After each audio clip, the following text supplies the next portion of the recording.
From the minds of Matt Muniz and Nyx Tesseract, welcome to Divination RPG, where the threads of fate are intertwined with the tapestry of adventure. I am your Diviner DramaVT. Here in Divination RPG, the ancient art of tarot card takes center stage, merging seamlessly with the time-tested RPG mechanics. Each shuffle of the deck, each drawn card, holds potential for revelation, for triumph, or for tragedy. Our hero of this story is played by 4 people playing 4 aspects of tarot. Deputydoughboi as the magician, Grabnok as the fool, Evechantress as the empress, and Brittany Fenwick as the hierophant. Join us as we embark on a journey of self-discovery and adventure. Let the cards guide us through the labyrinth of the unknown as we unveil the secrets of the soul and write our destiny in the stars. Divination RPG, Part 1, Sebastian, the Throning. So Divination is a little different from other role-playing games in that the 4 of you will be sharing control of a single character, the hero of our story. Each of you will embody a different side of that hero, an aspect of who they are based on the archetypes of the tarot. These are the 6 you'll be choosing from today, which you guys have already chosen. If you guys would like to introduce yourselves by name, pronouns, and what aspect you'll be playing. Hi, I'm Doughboi, he, him, and I'm the magician. Hi, I'm Brittany. I use she, her pronoun. And I actually don't know how to pronounce this, the hierophant? Hierophant? Yeah, sure. Hierophante. Hello, my name is Evangeline or Eve, and I go by she or they pronouns, and I'm going to be playing the Empress. Hello, I'm Grabnok. I use he, him pronouns, and I will be playing the Fool. You picked up the Fool so fast. I did a quick Google search, and I was like, oh, that sounds rad. I'll take that. Because I don't know anything about tarot, and I'm like, well, this seems interesting. I looked up the Fool, because I was immediately drawn to the Fool. So I immediately checked it, and I like it. This will be me introducing the mechanics and how the game will be played. If you don't understand anything and you want me to repeat it, just ask. There's an aspect of safety and consent. So if there are any lines that you do not want crossed, any topics that you don't want discussed or added to the roleplay, feel free to let me know at any point. You're welcome to just DM them to me. If we're talking about something and you are uncomfortable with it, just chuck an X in the chat that we've got for the div room, and we'll change direction. Anything at all that you're not comfortable with, just let me know at any point. One more small order of business before we begin character creation in earnest. I'd like to briefly introduce a couple of mechanics and terms that will come up during character creation. This way, when I begin to present you with the options, you will have an idea about why you might make one choice over another. So the hero sheet, which I gave you guys a copy, which I have here. I printed it. So this is the hero sheet. The hero sheet tracks the 12 hero skills, 3 under each suit. Some of these will get marked as trained, which gives a little stat boost when using that particular skill. The hero's training applies to all 4 of you equally. So everything that happens on this hero sheet affects everybody, and things that happen on your own aspect sheet only affect you. The next point is Psyche. Psyche is what you spend to use your aspect powers. Everyone starts with a maximum of 5 Psyche, and you can't have more than that at any time unless the max gets raised, or you receive bonus Psyche, which can take over your maximum. So you would, and I wouldn't do it just yet, you would put in max 5, and then current when we start the game would be 5 or whatever the max is. Not yet, because there's opportunity to increase that maximum. Okay, so don't worry too much about the details yet, it says in this script. We'll explain things as they come up in play. But if you're presented with a choice during character creation, you can remember that a suit stat only benefits an individual aspect, or yourself, and a trained skill benefits everybody equally, and the psyche is what you spend to use your powers. As we turn our minds to our story, let's talk about when and where it takes place. Divination is set in modern times, in a world that looks very much like this one. The hero you create together will be living their life, navigating their world of jobs, relationships, connections, interests, and passions. This story will reveal a world within and behind that one, a world of vivid colours and deep shadows and strange folk. The saturation is turned up on reality of this world behind our world. The Forces enters our own selectively, rarely, by peculiar and unique roads, adding chaos to the rhythm of an apparently orderly world by granting power to those who walk them. Perhaps your hero will walk such a road. Perhaps they will just cross paths with one. In either case, they will no longer be unaware of the world of heightened colours behind our eyes. In this world, the images of tarot become more allegory. They are portraits. Entities you see in the cards walk the earth and may appear in our story. Your hero will be touched in some way by this world, and once they are, they'll be changed forever. Insert cool music here.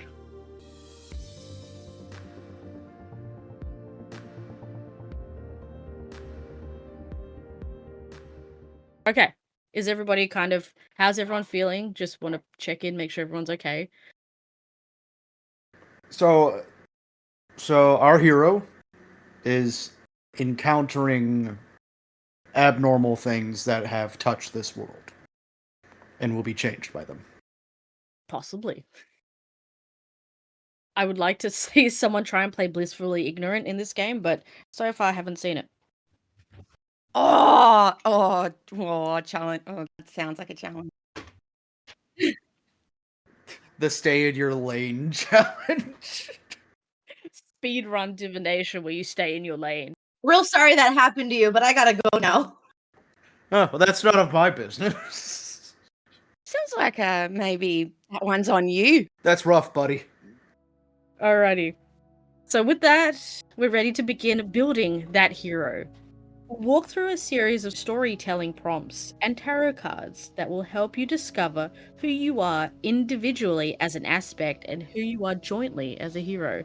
Some decisions you make will be unique to your aspect, but in other cases, you'll be telling stories about the hero you all share.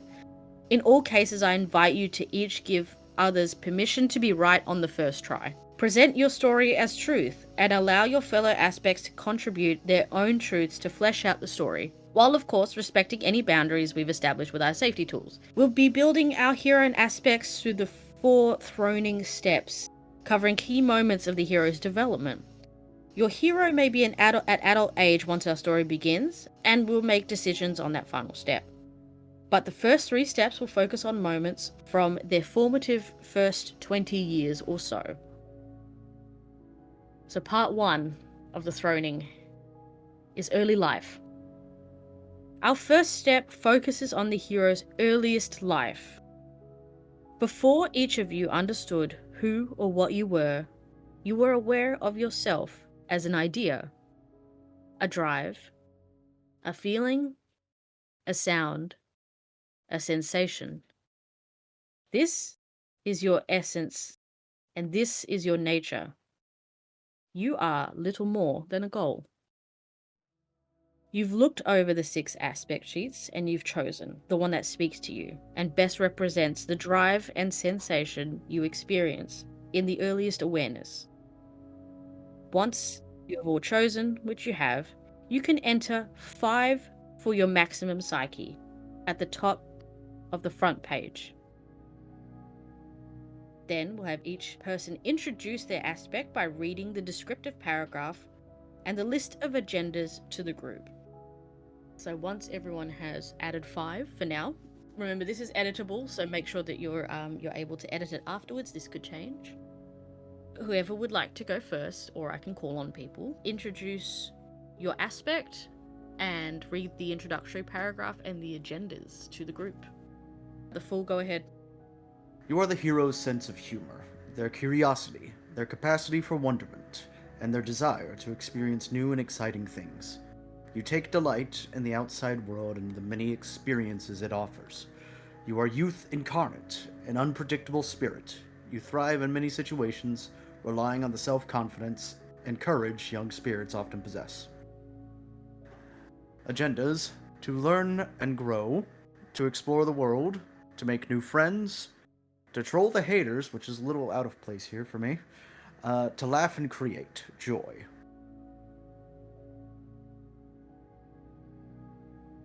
Okay, I'll go. The Empress. You are the hero's connection to the infinite force of life. You are all of the pleasant things that happen when life is allowed to flourish in balance with its world. Joy, celebration, beauty, abundance, family, and community. You are a caregiver, a lover, and a fierce defender of those you care for. You have a natural affinity for the arts and for celebration, and enjoy using these affinities to create joy. You make life worth living for the hero through love. My agendas are to foster love, to promote peaceful life, to unite your community, and to celebrate beauty and joy.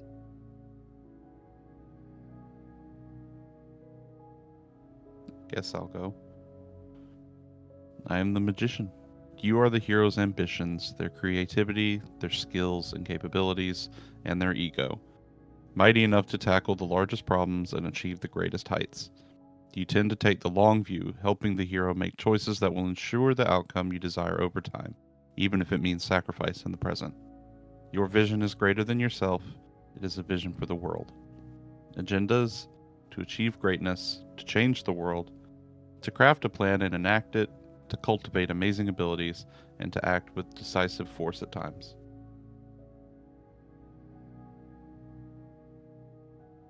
The word I still can't pronounce. The Hierophante. That's what we're going with now. You are the hero's desire to serve. You gain satisfaction from the knowledge that you are something that creates good for the world and preserves knowledge for future generations. Your influence causes the hero to think outside themselves and their pain. You achieve strength through learning, wisdom, and by investing your energy in your community and your world. Agendas are to serve your institution, to consider how you may use your institution to do the most good, to become wise, and to use your wisdom to lead your people.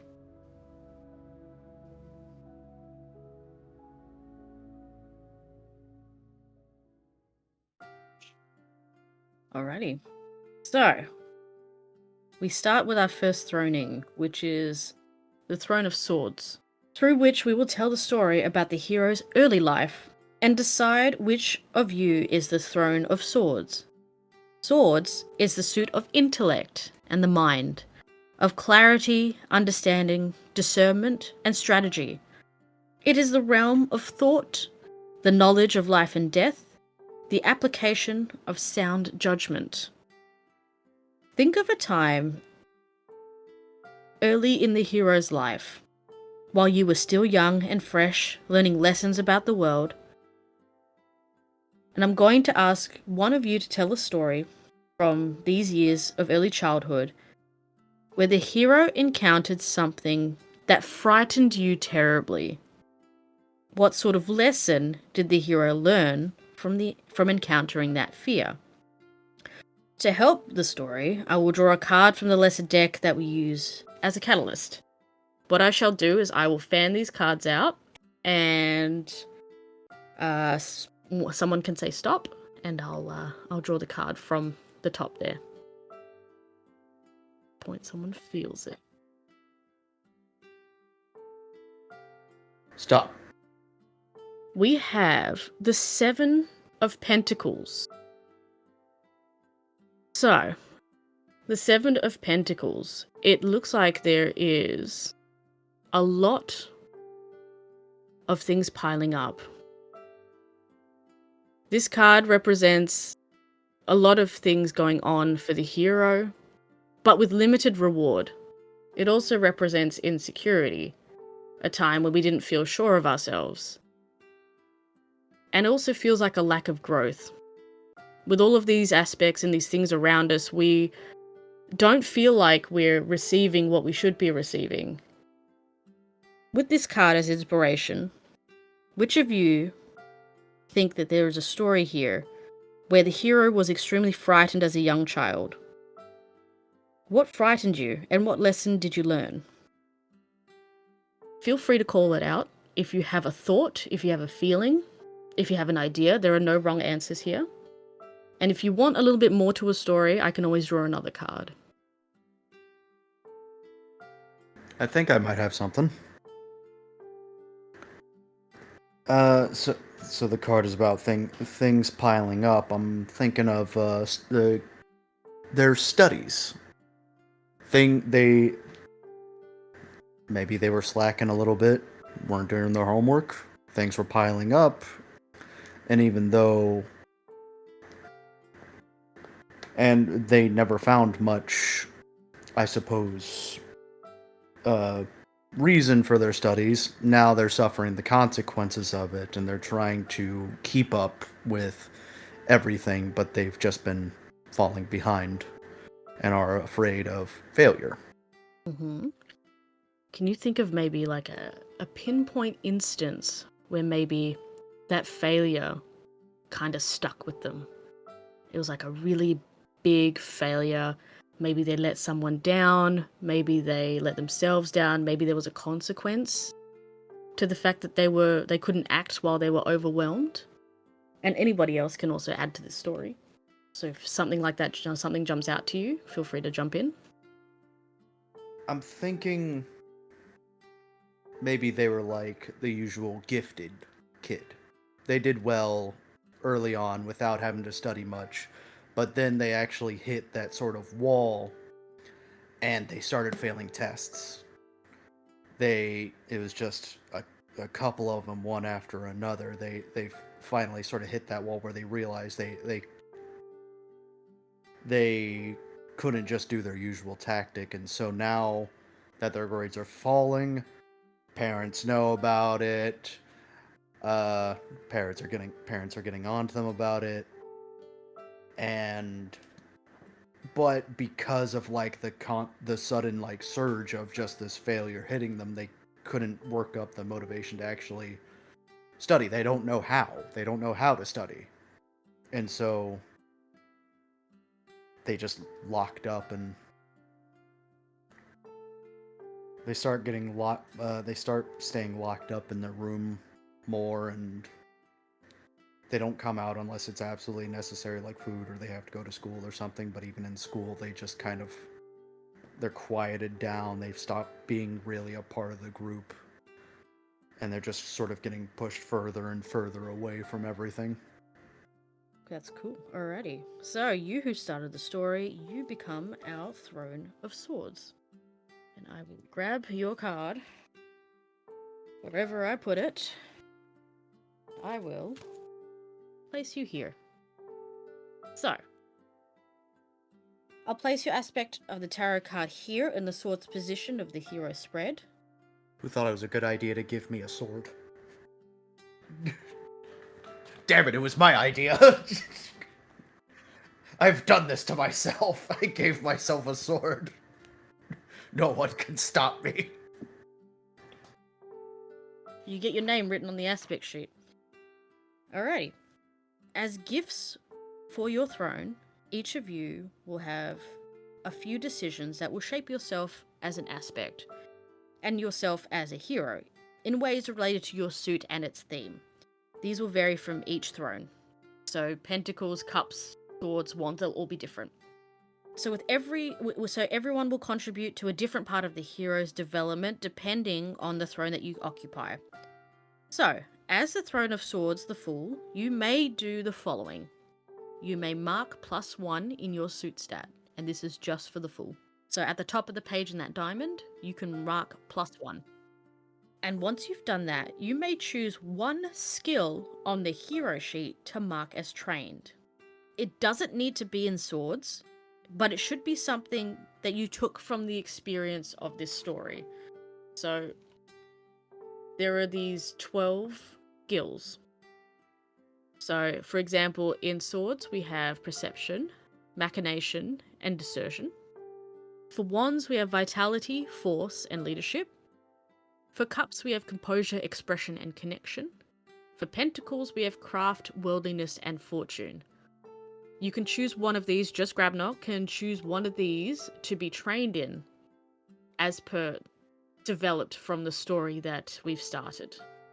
So our hero has hit the wall, basically, where everything was easy to them. Study, academia was easy to them. And now, for some reason or another, we're not sure yet, they've hit a wall where all of a sudden everything isn't easy, and they haven't given themselves or trained themselves to be able to keep up with the new ways of studying, and have basically receded into themselves because they've realized they've started to fail and they're not used to it. So which of these skills do you think would suit that best, Grabnok? And it doesn't have to be from swords. Correct. Composure.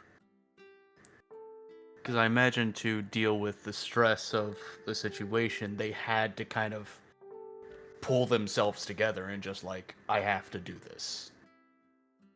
And that's what got them out of it.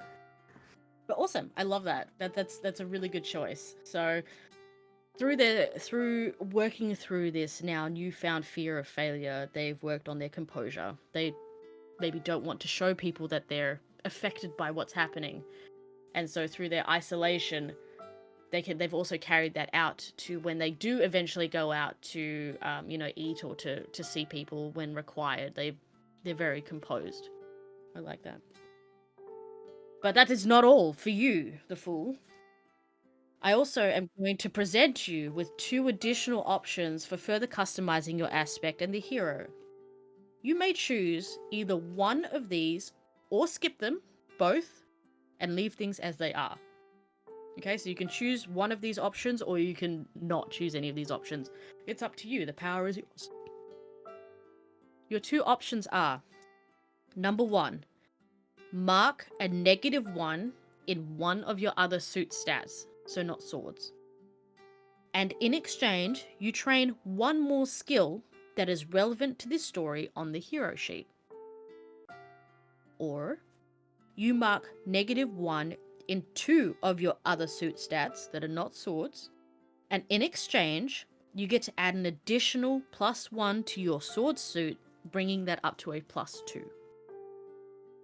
So the first option benefits everyone because you're training yourself in another skill. The other option makes you stronger in your sword suit. So it just affects you. So let's do... So can I do a -1 and train in the same suit? Like pentacles and train worldliness? So on your diamond, you would put a -1 in pentacles. You want to train worldliness. So you call upon general or topical knowledge across a variety of subjects. That's interesting. So in saying that, would you be implying that because our hero has kind of recluded into themselves, and kind of locked themselves away a little bit, that they would still be trying to learn and to read and consume knowledge?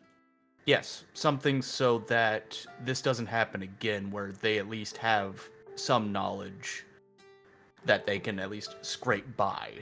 Even if they don't want to fail in anything, so they're trying to know something of everything. Okay, we like that.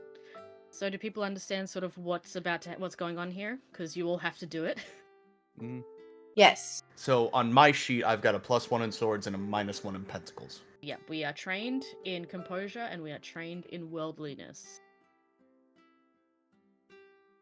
And we have the start of our story. So part 2 is the adolescent years. In part 1, we've established that our kids started off being relatively knowledgeable and relatively gifted. I'd like to say that this happened sort of in your primary school era.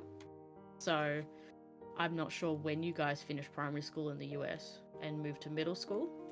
We'll go with elementary. So in elementary school, we were gifted, we were talented, we were top of our class. And then we got into maybe our first year of middle school and realized that the way that we were tackling the world, the things that came sort of naturally to us, no longer were natural. And because we were able to fly by in elementary school, we never trained or we never learned how to manage the education system in middle school. Does that make sense to everybody? Yes. If it's not sort of coming together, that's fine. It'll all form out when we've thrown all our suits. So don't panic. All right, so part 2, the adolescent years. As you grew, you began to express an identity informed by the way you're finding on the outside. You continue to have experiences and interact with people. You filter it all through the lens of your own agendas. On the back of your aspect sheet, there's a series of prompts.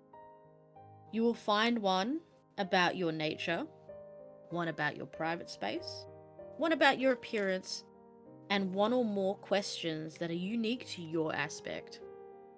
Consider your aspect's emerging identity as the hero grows into adolescence and begins to perceive adulthood and the outside world, and begin to feel these out.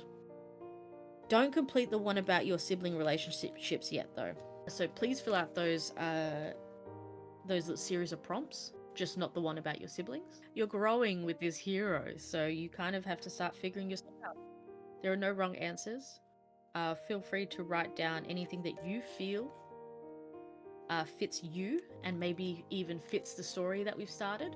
Don't feel limited to trying to seem like a prim proper actual manifestation. You know, so you all have like different things that make you guys unique, and they can be as yours as they feel. So we can be not human. Correct. Yeah. You can be non-human. You can be anything. You could be an entity. You can be a void. Alrighty, everybody is ready. Love that. Let's go around the room and hear what each of you have written so far. The wording of your prompt is a little different for each aspect, so go ahead, read the prompt for us, and then tell us about how you answered. Take it away, magician. Okay. The first one is your existential ambition. In the beginning, you wanted something for yourself from the world, perhaps even something so huge it's unattainable. What is your existential ambition?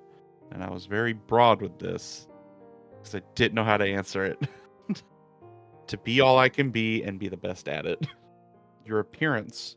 In the outside world, you always look the same. Back in your private space, you look however you want and can change your appearance freely. What do you look like most often? And despite the reality of the world, I imagine a magical ball of light, the brightest light you could possibly imagine. Definitely pulses. Your private space. The outside world is full of goals and interests, but that world is solid and yours is not. Your private space reflects your friendships, interests, and passions. What does yours consist of? It's a desk where I can sit and focus on creativity. Joyful and just perfect, the perfect escape. What is the desk made of? Mahogany. What would be on that desk? Whatever art supply I feel like I needed at the time. Is it messy or is it like organized? Well organized. Your table, somewhere in your private space, is a private, powerful area. It and its contents may appear as anything, but always has some form of sword, wand, cup, and pentacle, symbolizing your mastery of the elements of the world. What is your table? Mine is a cereal bowl because it can hold everything one needs, but it goes against the grain of a normal pedestal. It's so good. All that. And how are the how is the sword, the cup, the pentacle, the wand how do they appear in your cereal bowl? Is it like Lucky Charms that just kind of float around in the milk, or Yeah. They all like different cereals. Yeah. So very interesting soup you've got. sips on a good soup? It is the brew for the people. As you grew, you discovered the society of the outside to find the greatness for which you've cultivated, and I picked creativity. You learn to make amazing things to demonstrate your skill in mind. Love that. That's amazing. Alrighty, who's next? Okay, I'll go. So first is my nature. As you emerged from your private space, you discovered the people of the outside and found much to love about them. You primarily bonded with them through, I chose beauty. You found it in any forms you like: physical, vocal, spiritual, and emotional. Your private space. In the beginning, your world was natural and vibrant and completely in balance. It may have taken you a long time to discover the outside world because your private one was so rich and alive in a way that no other aspects is. What is your private space like? I chose a fantasy world, a place abiding by rules different than the outside. I wasn't too sure if this kind of corresponded with the hero's life as well, because I was thinking that while we were reclused and alone, we read a lot, which we probably saw a lot of all sorts of different stories, like fantasy worlds or modern worlds, and I think that's what our space would have picked up on the most, would be a fantasy world. So, what kind of fantasy world are we thinking? Are we thinking like a forest or a castle? Maybe they have a favorite book or a favorite form of media that they've consumed, and they want to emulate, or you want to emulate that. What would resonate better with you yourself? My brain's always kind of frothing at medieval times, so I never think of modern twists. So it's definitely probably a favorite book in some fantastical castle. I think it would remind the hero too a bit of their home life, I feel. So I have your appearance. In the outside world, you always look the same. Back in your private space, you look however you want and can change your appearance freely. What do you look like most often? So I chose more of a presence that you can feel instead of something that you can see visually when you speak to. So when you feel me, it's more of a warm breeze or like just an enveloping hug when we communicate. It's like a warm breeze that you know, like there's a presence and not a non-weird way. Your celebration. As you grew, you found a great source of joy in a group activity you participate in with your friends and family. What was the nature of that celebration, and how can it carry over into your private space? So again, with our kind of fantastical mind or fantasy world that we feel safe in our mind, I feel like it reflects in our hero, where I feel like there was a time where the household had a maid, like people who took care of the house as a child growing up, and those maids had children who were able to walk the heroes home as well. They kind of like live-in maids, if you will. And when those children or that child specifically saw our heroes start to close in on themselves and recoil and stop being as vibrant as they once were, they kind of took it upon themselves to reach out and try to befriend them, to pull them out of those dark walls and areas of the lonesome tendencies. Okay, I like that. So, this child, who are they? Like, what is their name? Can I get a group opinion on that? Yeah. Great. All right, guys, name the kid. Bibbidi. I was just gonna go with Ted. That's a good name too. I like Bibbidi Ted. So we have our first NPC, Bibbidi Ted. Bibbidi's a nickname. That's not a name for the child the parents would give their child. Yeah, okay, perfect. To fit in with the story, Ted was our hero's friend, and he also liked. Actually, I will not assume. Is this male or female?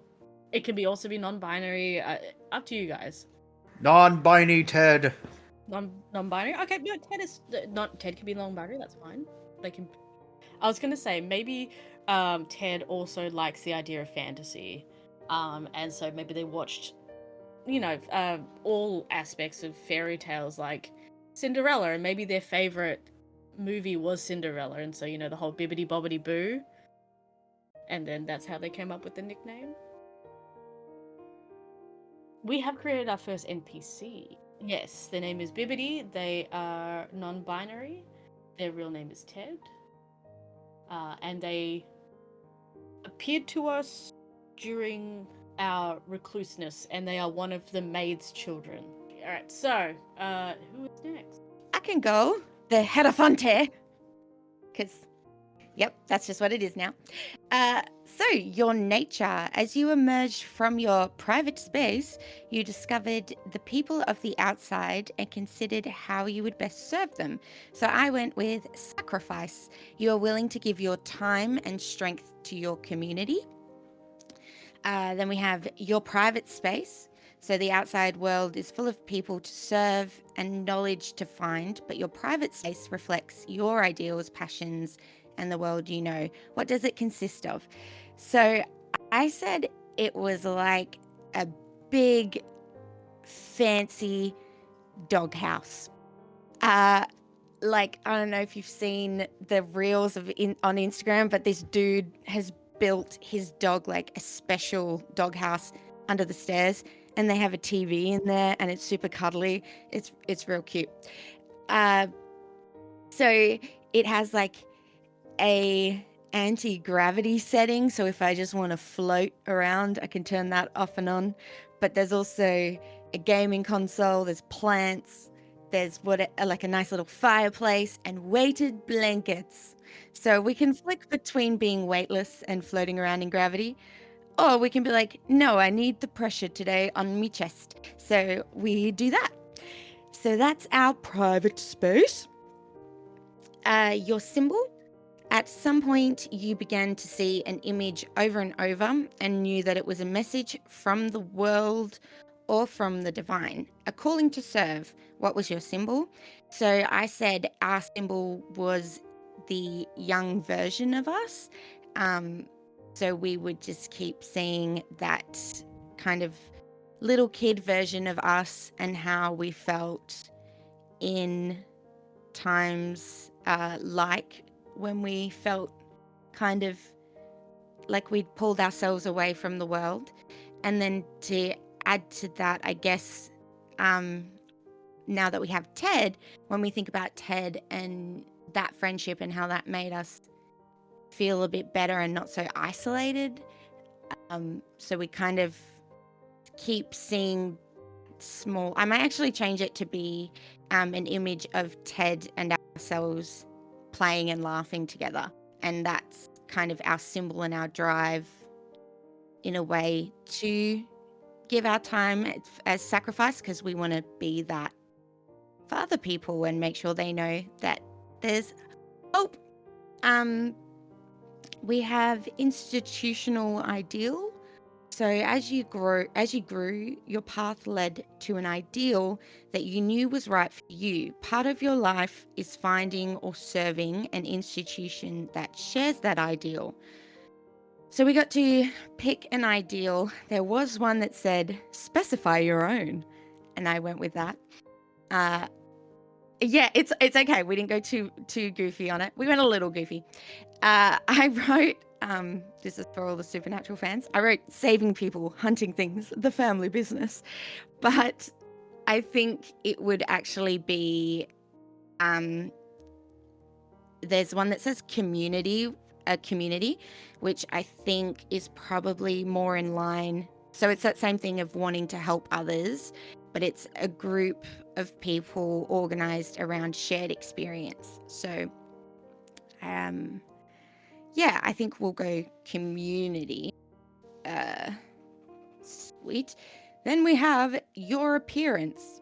It says, in the outside world, you always look the same. Back in your private space, you look however you want and can change your appearance freely. What do you look like most often? So I think most often we are just cozy. So oversized hoodie, that's probably D&D merch. Let's go with that. And yeah, comfort over everything else. But when we're in our private space, we turn into a little puppy and we can chill in like big beanbag chairs and stuff. But we're one of those, it's a dachshund, like a little sausage dog. We're a puppy sausage dog in our private space. Amazing. Alrighty, was there anything else for you, Hierophant? No, that's it. Alrighty, and I think we just have the Fool left. 'Tis I, the fool. Your nature, as you grew, you heard so much laughter in the outside. There were many other kids like you, and everyone was laughing. In response, you became quite. The choices were callous, funny, sweet, nerdy. And I went with sweet because this is apparently a personal attack on me. You found one true friend, and you made each other laugh. And that ended up actually lining up very well with the Ted. Yep, so Ted is our friend, our one friend. The one true friend. The homie. The eternal homie. One friend to rule them all. Your companion. In the beginning, before you even knew what you were, you heard the sound of a small creature, a best friend. What is the name and nature of your companion? I went with a rabbit, named Nutmeg. Meek and curious, but loyal and kind. Your appearance. In the outside world, you always look the same. Back in your private space, you look however you want and can change your appearance freely. What do you look like most often? I went with a short gnomish lad, spry and easily hidden, short brown hair, large rabbit ears, pure white eyes that seem to glow when wanting to be seen, always seeming a little blurry if they're not being focused on, though. Your private space, the outside world, is full of surprises and amazements, but that world is solid and yours is not. Your private space reflects your friendships, interests, and passions. What does yours consist of? I went with a small library, too small for anyone aside from him and Nutmeg to visit, but all the books are filled with trivia knowledge. Your cliff. At the edge of your private space is a dangerous area. It is yours, and is created by your fears and the fears of the world. It may appear as anything, but might be something like a mountainous cliff's edge. Despite the danger of this place, you take pleasure spending time there. What is your cliff? And I went with something also more personal. The cliff overlooks a deep and dark ocean, filled with moving shadows that refuse to be known. And yet, it's fun to watch. I like that. That's pretty cool. Love it. Because that's what the ocean is to me. It is. I never want to go there, but it's neat learning about some of the things in there. Alrighty, so well done, everybody. You guys learned a little bit about yourselves. Like I said, you're welcome to change it as you wish, as you see fit. But we will now move on to our second throning prompt, through which we'll tell a story about the hero's formative years and decide which of you is the Throne of Wands. Wands is a suit of energy and how we direct it, of action, charisma, willpower, and survivability. Its inner strength, goal setting, and attainment, the ability to make space for others, the spirit to survive and to persevere.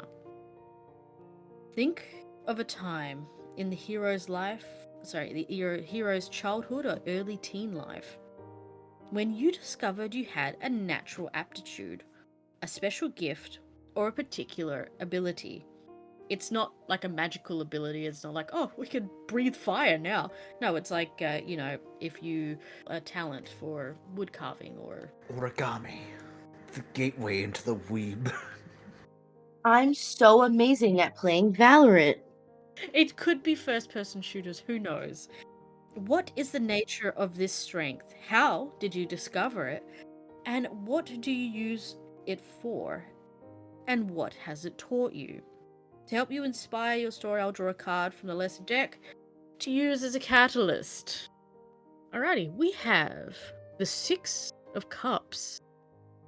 Nostalgia, healing, balance, and peace, and looking back on the past.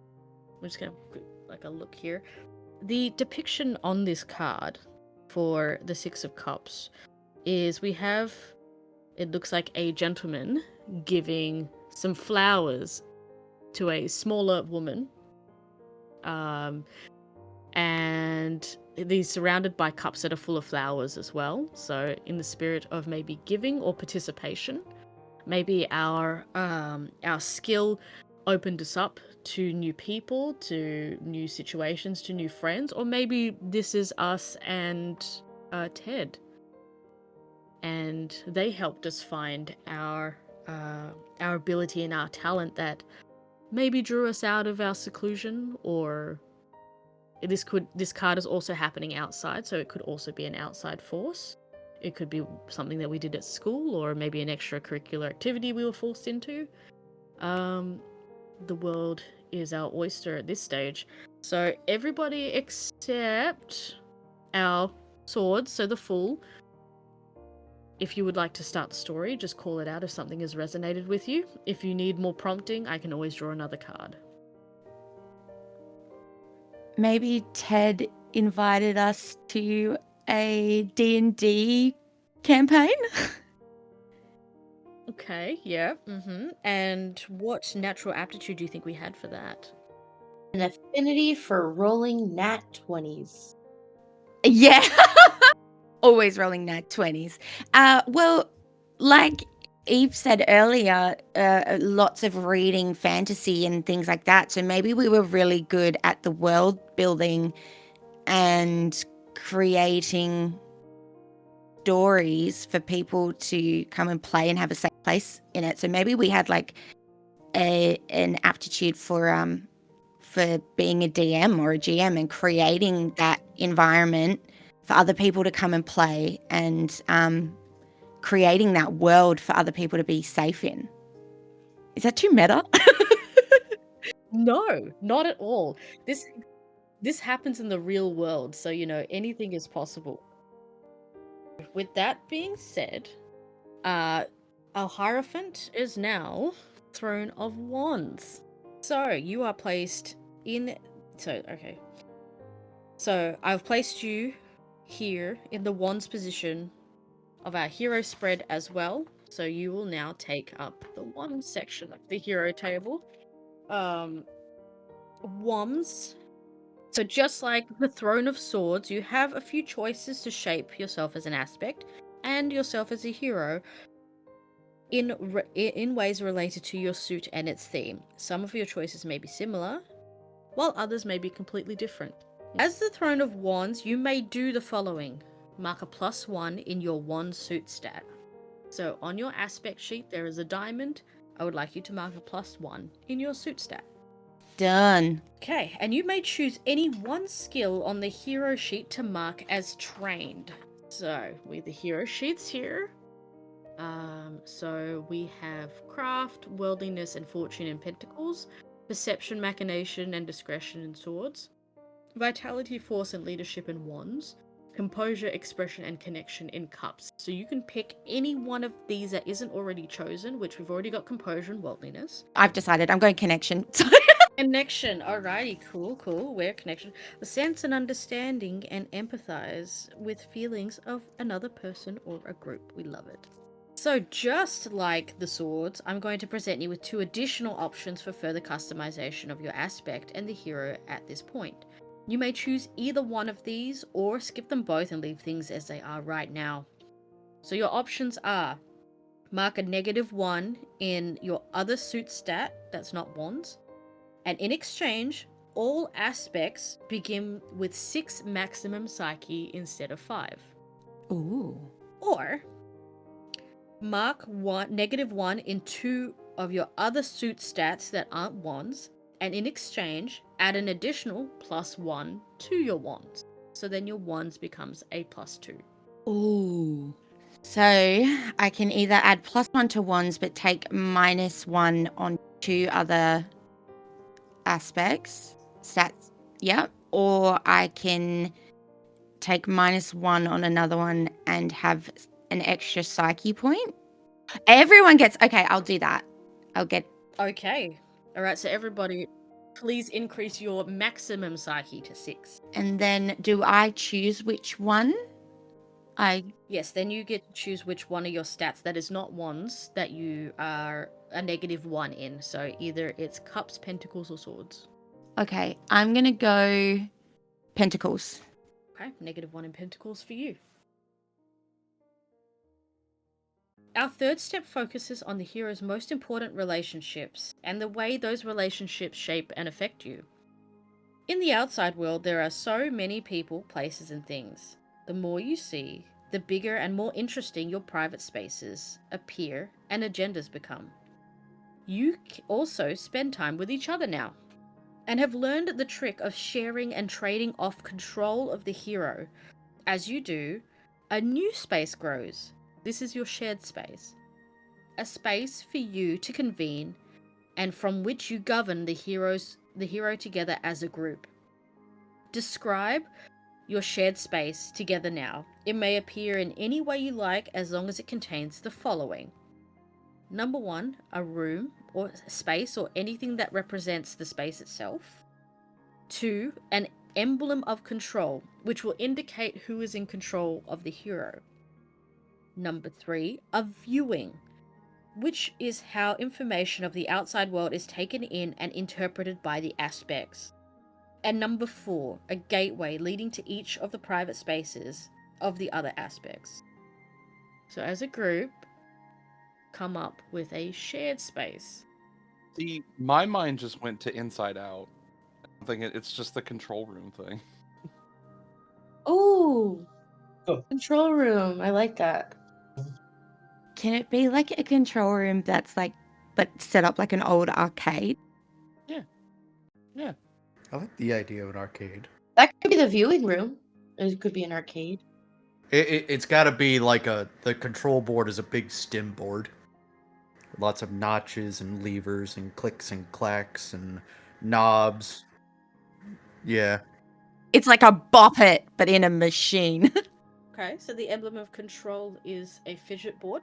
So the room in the space, is that the arcade? The viewing room is the arcade. It's got a bunch of all like the arcade machines. They have like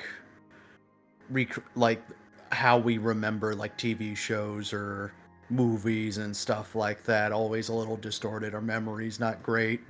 So each screen in this arcade is like basically how you would see what the hero would be seeing in front of them. Yeah. Yeah. And what about the whole room? Like when you guys are waiting, like would that still be the arcade or? That's the control room. Okay, so it just looks like the control room. Okay, all right, interesting. And the gateways that lead to private spaces. How do you guys enter and leave the shared space? So it's like how an average person's like 6 foot. Mine being a gnomish lad is like 4 foot, and the door is like 2 foot. So I have to crawl to get through it, but it's like only I'm gonna be able to fit through that. Except for the fact that that one's a ball of light and one is a presence. It shuts very rudely behind me. So the room is the control room. It looks like a control room. The emblem of control is a fidget board. So you step up to a fidget board and start playing with knobs and things and buttons and all of that. The viewing is like an arcade. So you've got a bunch of machines in front of you that are playing what different memories and what the hero sees. And for the gateway, we've got the fool who has a tiny door. What about the rest of you? Mine is just those like cheesy bead chains that you hang from doorways when you don't want to actually have a door up. Yeah, a bead curtain.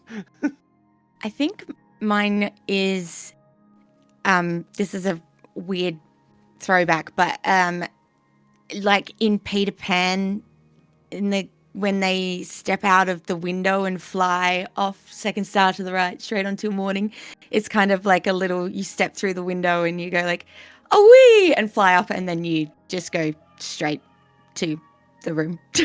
Oh, that's awesome. I like that. That's fun. It's like Portal. There just is one opening that you walk through, and another one will open up, and it's there. Like that. That's fun. Can you like shoot your own portal? So like you just like, and then Yes. You have to get my permission to get into my space, so I have to shoot the portal. I love how you guys are all just so defensive of your spaces. Like no one else could come in here. Like your secrets are safe. Your secrets are safe. Get out of my headspace. It is now time for the third throning prompt, through which we'll tell the story about how the hero's most important connections and decide which of you is the Throne of Cups. Cups is the suit of our desire for community with others, of nurturing, connection, harmony, and empathy. It's love, desire, nostalgia, sensitivity, self-control, and feeling.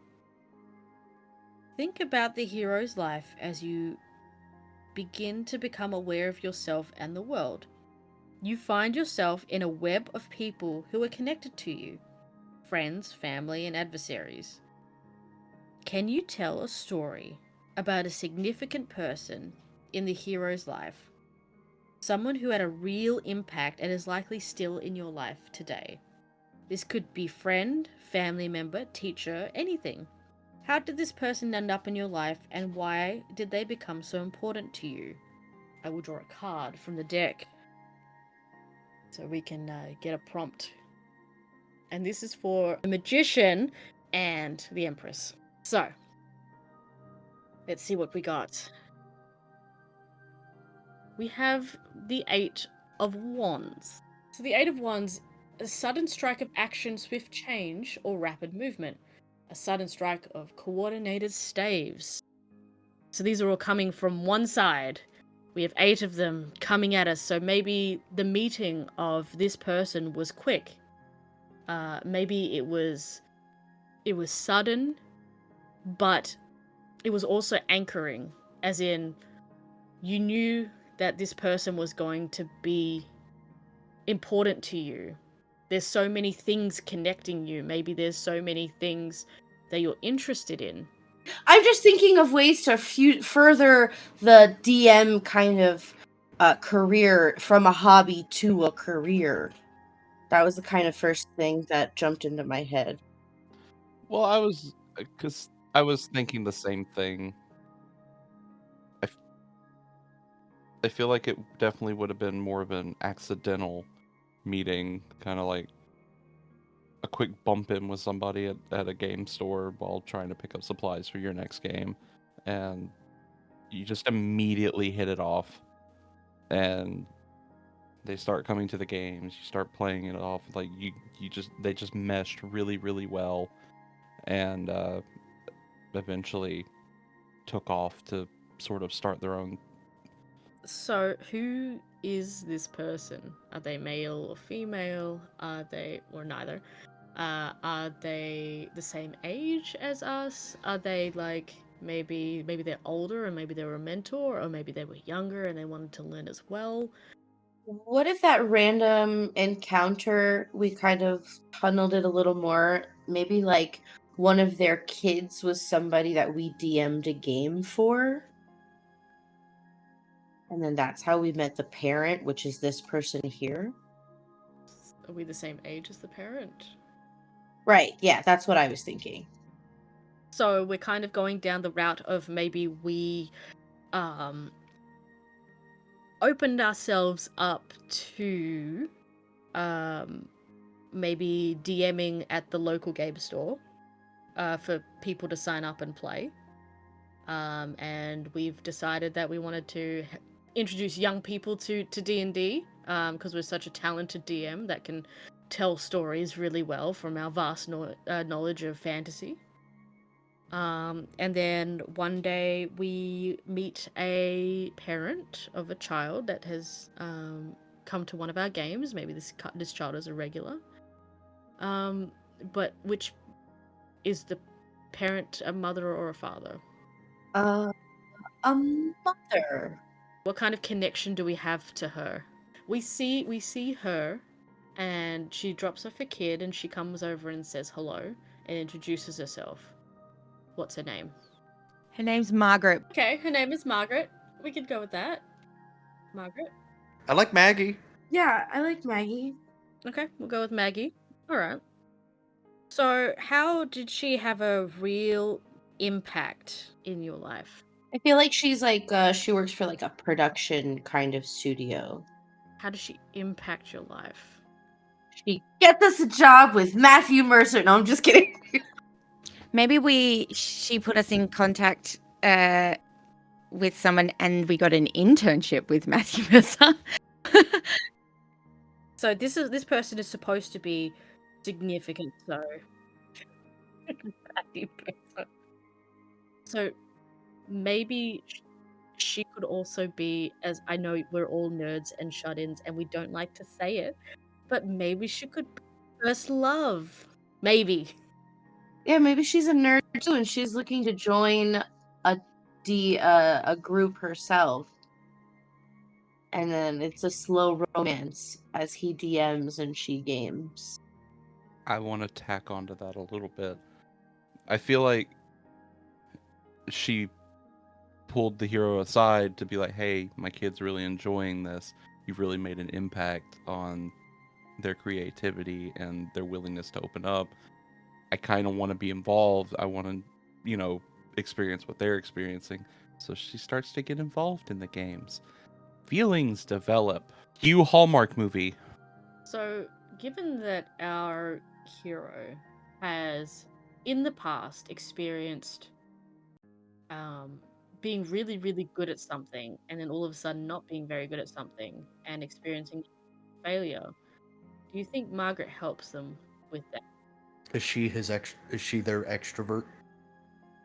The extrovert handler, sort of tag teaming with Ted. Like that? Yeah, maybe that's what it is. Maybe they she's our hero's opposite. She's adopted an introvert. Basically. She's the Slytherin to our Hufflepuff. Alrighty, so with that being said, Empress, you are now our Cupsy. And you get some gifts for being a Cupsy. Yay! Okay, alrighty, so for the Throne of Cups, you get to mark a +1 in your Cup suit stat. And then you also get to mark 8 bonds with any NPC you believe is still significant to the hero today. So we have 2 NPCs. We have Ted, Bibbidi, and we also have Margaret. Or Maggie, as we like to call her. So we mark these bonds with the NPC from the story you just told. Of course, you may also mark 8 bonds each with any other NPC on the table if you believe the NPC still continues to be part of the hero's life. So, which of the 2 or both NPCs do you think are still part of the hero's life at this stage? So we're coming into a bit more of an adulthood. We are finding our own. We might have moved out or be considering moving out. Are we still friends with Ted? Yeah, I definitely think we're homies with Ted still. But I think the more prevalent one right now is with Maggie. Can I give it to both of them and be okay though? Yeah, I think you can. Okay, I think I'll just do that. I'll do that. Just because I get into a relationship, I'm still gonna love my homies. I can't forget about you, bros. We love that. Okay. Ted and Margaret are in our lives. They are a standard connection with us at the moment. So, moving on. As just like the previous 2 thrones, you get 2 additional options for final customization. You may either choose one or skip both and leave things as they are. So your choices are: mark -1 in your other suit stat that's not cups, and in exchange, all aspects start the game with 7 powers instead of 6. So 7 psyche instead of 6. Oh, sorry, 7 powers. So that list on the other page is your powers. You would normally choose 6, but you might be able to choose 7. That makes sense? Or you mark -1 and 2 of your other suit stats that are not cups, and in exchange you add an additional +1 to cups, being a +2 in cups. Yeah, I think we're gonna do that one. To mark 1 in your other suit stat that's not cups, and in exchange all aspects, so everyone gets to start the game with 7 powers instead of 6. What are you going to -1 in? Pentacles. Pentacles? Alright, -1 in Pentacles. Alrighty. So moving on, in addition to the relationships growing between the hero and other people, there are also relationships taking shape between the 4 of you. Now that you understand the nature and the agendas of your fellow aspects, look over your sibling relationship questions and fill in any that you know to be true. Fill in the name of the aspects best described by each sentence. And note that some of the questions also have either or option where you circle one to choose either. You don't have to complete them all, but try choose at least 3, 1 for each of your siblings. So everyone can do that now. And just let me know. So in your sibling relationships, you've got sentences. So you just fill in the blanks with the names of the other aspects. Alrighty, please share what you've put for your sibling relationships. Hierophant. Okay. So I have my first one is the Fool isn't perfect, but I enjoy them because they bring us joy. Then then it is I admire the Empress. And we have Magician is an instrument of the divine, even if they don't know it. First one I've got, when danger pops up, I always trust the Fool to handle it well. Then I've got, out of all of us, I wish the Hierophant had more time and control. And then I feel the most kinship with the Empress. The Magician delights me. When they do, I reward them by attempting to fuel them with warmth for inspiration when they do art. The Fool respects nature, and for that I think of them fondly. And I adore the Hierophant. I love to antagonize Empress.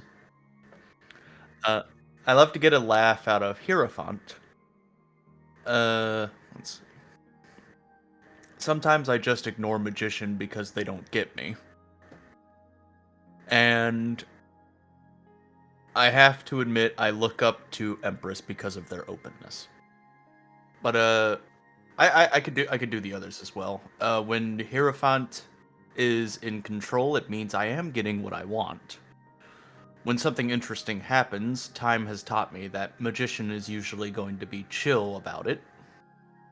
The other option specifically worded as kind of an ass pain about it. Which, it could be true as well, because the Fool might also want to be kind of, like, lazy, and the Magician is, like, the toolsmith and stuff like that, the worker. So, it could be either, but so far, Magician's been pretty chill. Thanks. Look at you all, siblings, living in the same head. You're all roommates. Love it.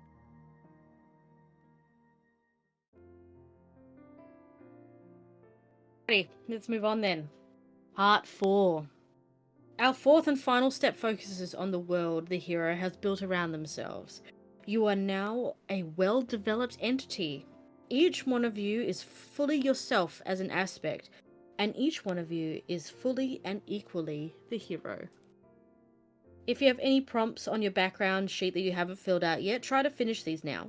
Keep in mind that all of these prompts are fluid, that you as an aspect are fluid, and that any of these features may change at any time to fit your story. Alright, so time for the final thrown-in question, through which we will tell a story about the hero's place in the world. There is only one of you left, so you will tell this story and become the Throne of Pentacles. Pentacles is the suit of our usefulness in the world and our place within it. of material possessions, vocation, work ethic, and worth. By now, the hero has to interface with the outside world regularly. This final story is going to be about the place you as the hero find yourself in when our story begins. Not just geographically, but professionally and socially.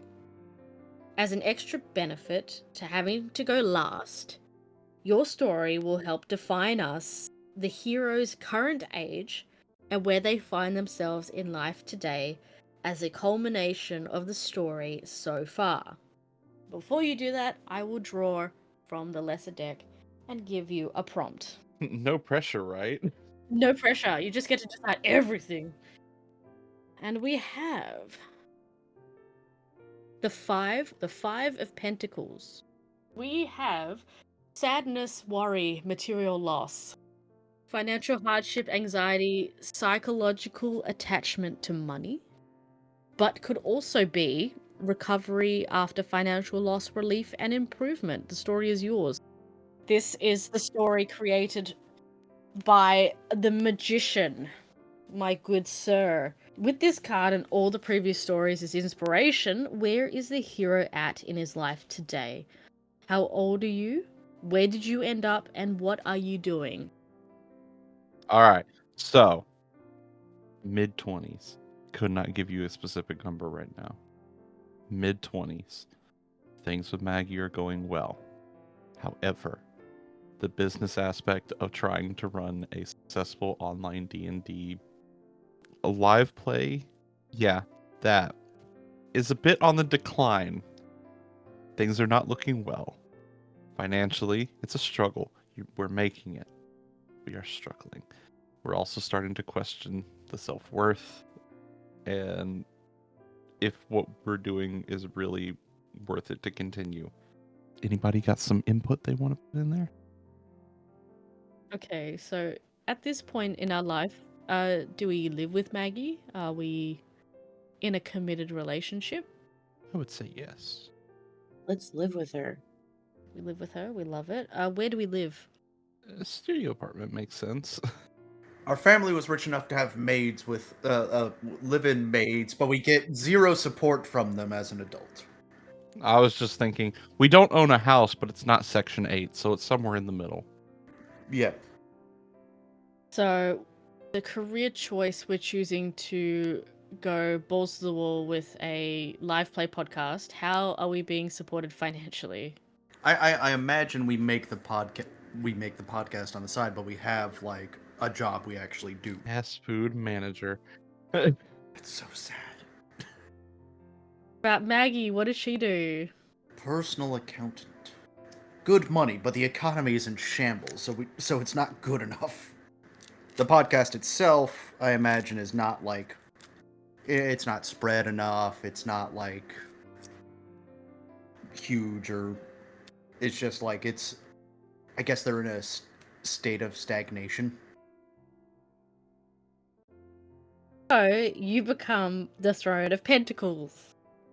Now place your tarot card in the place of Pentacles, in the Pentacle position, and you are now Pentacles on the hero sheet. Just like the others, the gifts of your throne will let you make some final decisions based on your story and shape yourself as the hero. As the Throne of Pentacles, you may add a +1 in your Pentacle suit stat. And then you get to designate the hero's vocation and age. At the top of the story, mark them on the hero sheet. So, their vocation is fast food restaurant manager? Is that what we're going with? Yeah. And how old are they? You need to give me a number. Throw it out there. 24. 24? Okay. Alrighty, and just like the others, I'm going to present you with 2 additional options to further your customization of the aspect and the hero. You may choose either one, or you may choose none.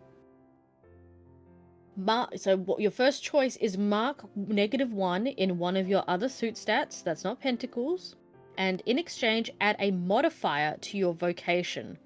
So this is like how good you are at your vocation. Are you famous? Are you an expert? Are you lauded? Are you wealthy?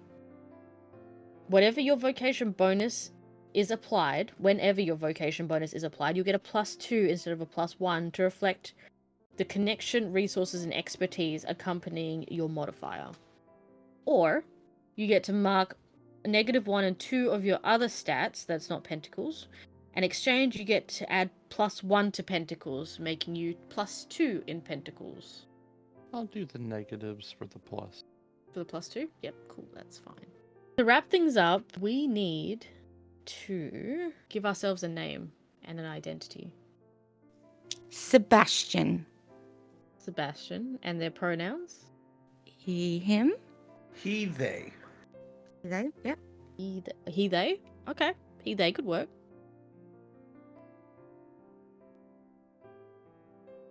Alrighty, so I just want to do some finalizing on attachments and such with our NPCs that we've made. So we have Teddy. What do you think Teddy's up to? What does Teddy do? He's the teacher. I want to take a bet that Ted is way more successful than us in what he's doing right now. Can they be a teacher of, what's it called when people who train their dogs to do like the dog shows and they do like the obstacle courses and stuff?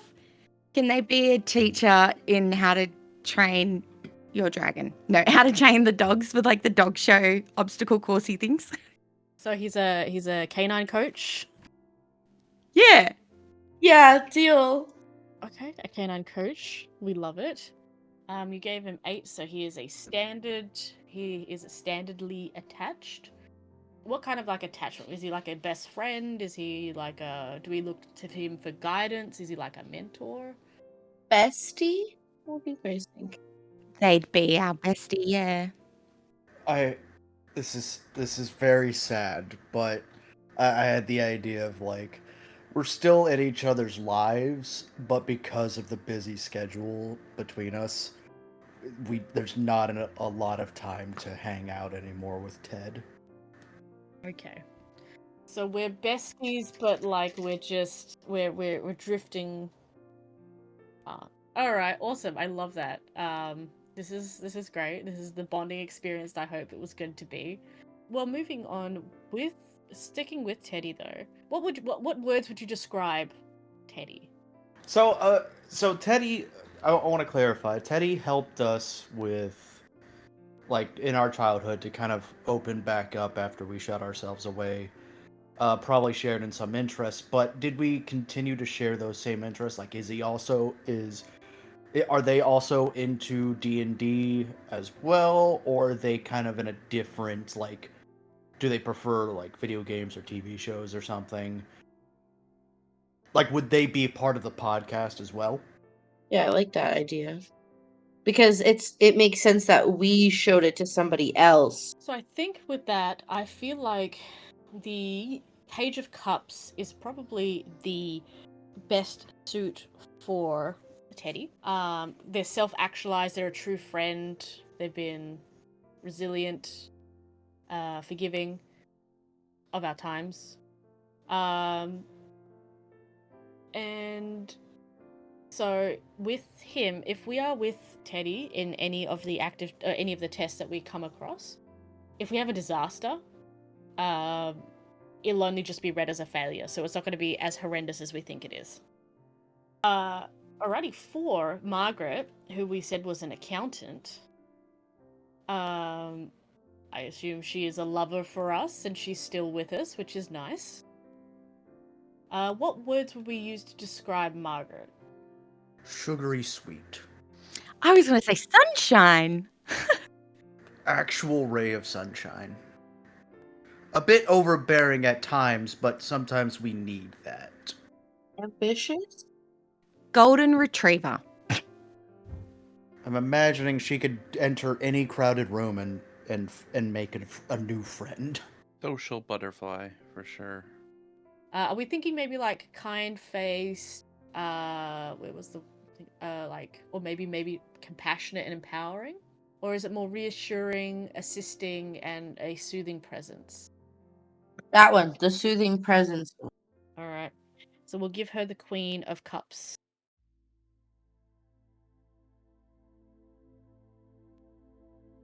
Alrighty, so I'd like to take the opportunity to congratulate you guys on creating Sebastian. The restaurant manager, fast food restaurant manager, with his living girlfriend, who is running a failing podcast live play podcast. We did this to him. Even if it's not financially successful, we're still having fun, right? Are we? Are we still having fun? I would hope so. Be a Take the opportunity to stretch, and when everybody is ready and raring, we will actually play a little bit of the game. Divination RPG is brought to you by Night Goddess Games. You can find them on Twitter at DivinationRPG. If you have enjoyed our story thus far, feel free to follow us on Spotify. If you would like to listen to our other campaigns, you can find them on our card, coolcidsclub.card.co. That's COOLCIDSCLUB.CARRD.co. You can find me on Twitter at drama_VT. You can find Eve at Evechantress. You can find Grabnok at Grabnok_001. Deputydoughboi at Boy Deputy, BOI Deputy. And Brittany Fenwick at Brit Fen. Join us next time as we delve deeper into the mysteries of the tarot and uncover the next chapter of our hero's saga. Until then, may your dreams be filled with whispers of prophecy, and may the cards be ever in your favor.